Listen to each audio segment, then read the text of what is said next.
of Sodor is a busy, bustling place. There is always lots for the engines to do.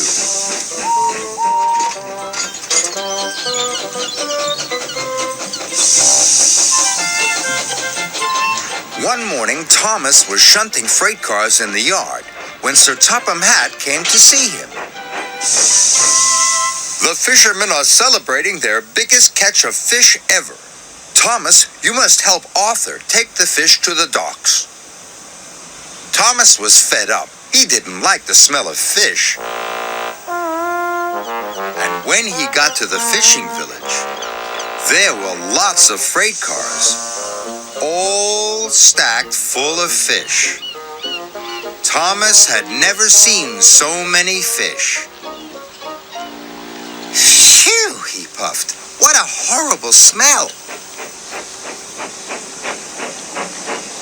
Then Arthur arrived. Arthur warned Thomas that the route to Brendam Docks was bumpy. Only take 5 freight cars at a time, said Arthur. And go slow and steady. Arthur carefully collected 5 freight cars. Then he puffed slowly out of the harbor yard. Thomas looked at all the freight cars full of fish. He didn't want to go slow and steady. He wanted to get his smelly job over with. So Thomas shunted all of the freight cars into a long line. And he puffed out of the village. The freight cars were heavy and smelly, but Thomas was pleased his job would soon be over. But then, the troublesome trucks decided to have some fun. The trucks wiggled and they giggled. And they made Thomas's journey very bumpy. And some of the fish was shaken loose. Yuck! Thomas gasped. I wish I'd taken fewer freight cars. Thomas puffed hard.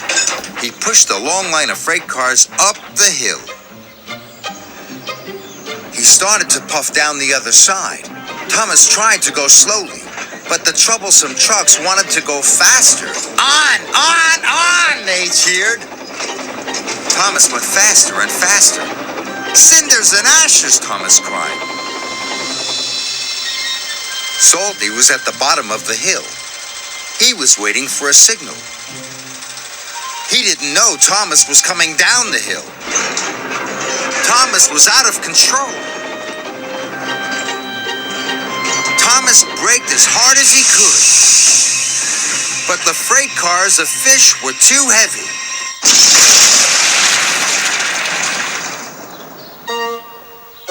Oops, said Thomas. Sorry. Salty was covered in fish. Never mind me, Artie, said Salty. The smell reminds me of the sea. Thomas's driver telephoned for help. And soon Harvey was clearing the tracks. Thomas wondered what Sir Topham Hatt would say. He found out soon enough. You have caused confusion and delay, said Sir Topham Hatt. You must learn to be more safe.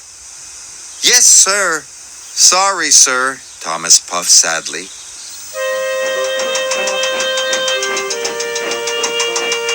So this time, Thomas shunted only 5 freight cars together. He took a deep breath, and he chuffed away.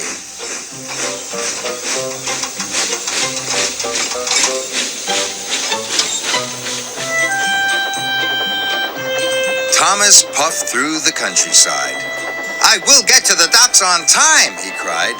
But the troublesome trucks were up to their old tricks. Hold back, they giggled. But this time there were only 5 trucks. Thomas biffed and bashed and bumped them. And the trucks weren't troublesome anymore.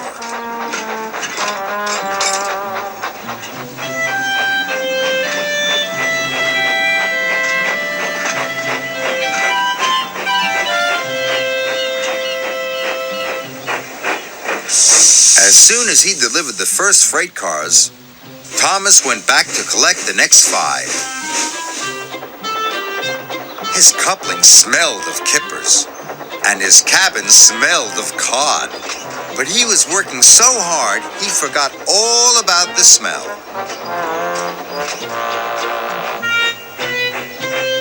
At last, he had just one more load to take.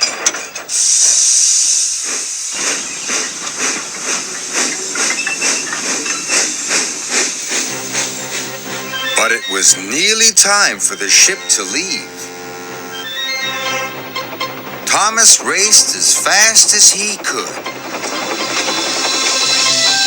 His axles ached and his buffers were bashed, but he got to the docks just in time.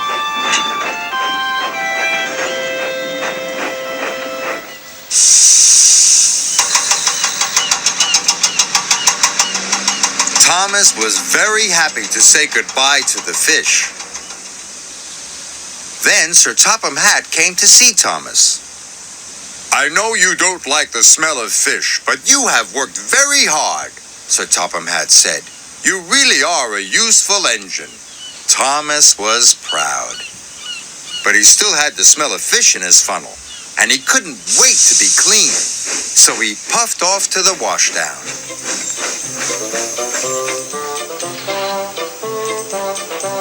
Arthur and Salty were already there. "Getting clean is lovely," puffed Arthur. "Best part of the day," said Salty. "Especially when you smell of fish," said Thomas.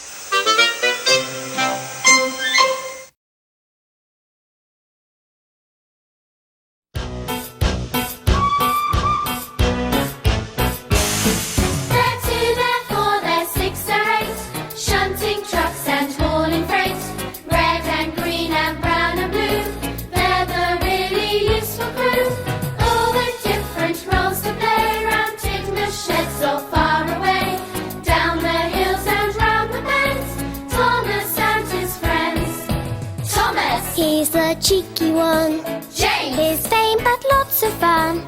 Percy. Pulls a mail on time. Gordon. Thunders down the line. Emily. Really knows her stuff.